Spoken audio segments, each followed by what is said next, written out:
Dito tayo ngayon sa Balintawak Market. Time check 1 AM.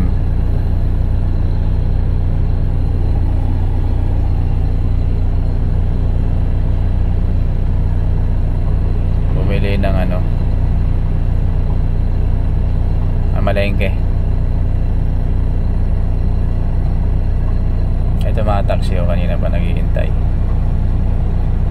Itong taxi naranasan ko dati to, 24 hours ang biyahe. Pagka ganitong oras wala talagang makuha ng pasahero. Kaya ito mga taxi, matyaga silang naghihintay kung may sasakay o wala.